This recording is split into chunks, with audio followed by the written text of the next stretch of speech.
Person I'm going to talk about today, you can't imagine that person ruled an entire empire of India of 150 million people, that too without knowing how to read and write. Okay, and this person, he went on to become one of the greatest emperors of India. Whether he was great or not is a matter of debate. It's still a matter of debate, but we are not going to go into that aspect for reasons I will definitely mention. Yes, I'm talking about Jalaluddin Muhammad Akbar. And yes, there is a lot of content on the internet about, you know, Akbar being a good person or a bad person, Akbar doing this good thing, that good thing, or Akbar doing this bad thing, or whether he was, there is another debate of whether he was actually great or not. But we are not going to go into it. We are not going to give any religious color to it. We are not going to give, go into whether he was good or bad or whether he was great or not. Now, what are the reasons for it? Number one, Akbar the emperor is no more, right?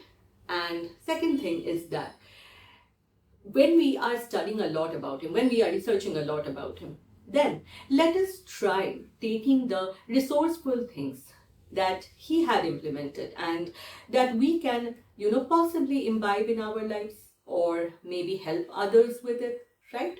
So that is my intent of making this video on Jalaluddin Muhammad Akbar.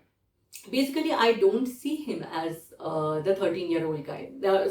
Basically, I don't see him as, the emperor, Akbar the emperor, Akbar the great. Whenever I study about him, I see him as this 13-year-old boy who had just lost his father, Humayun, and whose mother was somewhere far away, maybe somewhere around it, Iran.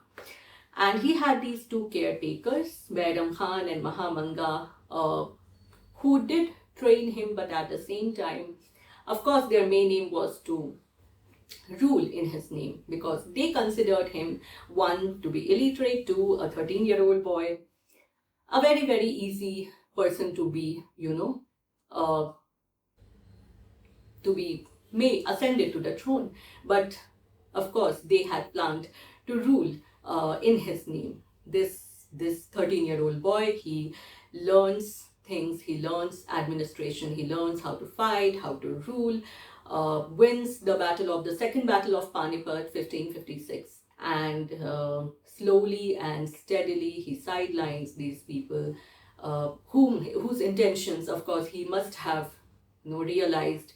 He expands his empire, consolidates his empire, befriends the people who he think will be good for his empire, the Navaratnas that he collects, the smart people. So this is called collecting the smart people around him, right? He befriends the Rajputs.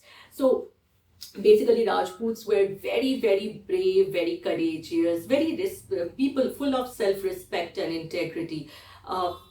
There was just this one thing that they used to fight among themselves, and Akbar was like, why are you fighting among yourself? Come fight for me. And they used to fight. They used to fight for Akbar. Akbar not only befriended them, he showered them with all the respect. He married into their houses to establish relationships, the political marriages, right? One thing that always intrigues me is Akbar comes from a family background where the war is the only thing that happens in their lives.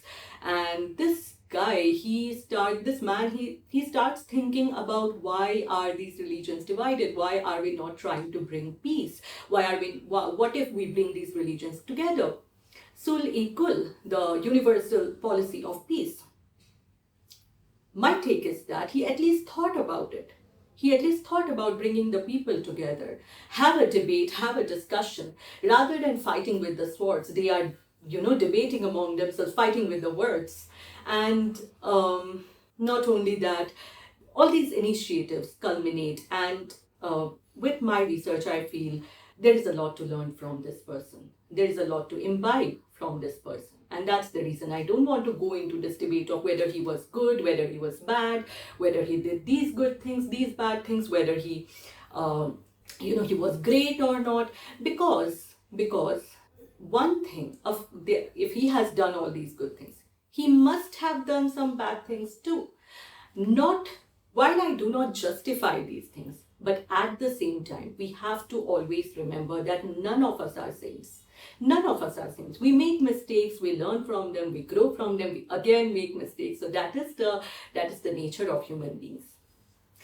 So in this video of Akbar, I just wanted to bring those initiatives that he took, the nature that he kept, the very unique initiatives which none other emperor or king must have done. And of course, I mean, these things that he did are quite remarkable, I have to accept it.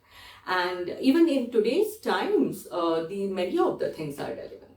Yes, there was this one person, one king, great king, Rajput king, who opposed Akbar's hand for friendship, who opposed Akbar in very literal sense and standing alone for his own belief, with all due respect. And yes, this person, we are going to talk about this person in our next video. Of course, it's none other than Maharana Pratap, and we'll talk about it. We'll talk about the Battle of Haldi Ghati. And yes, thank you so much for watching this. Bye.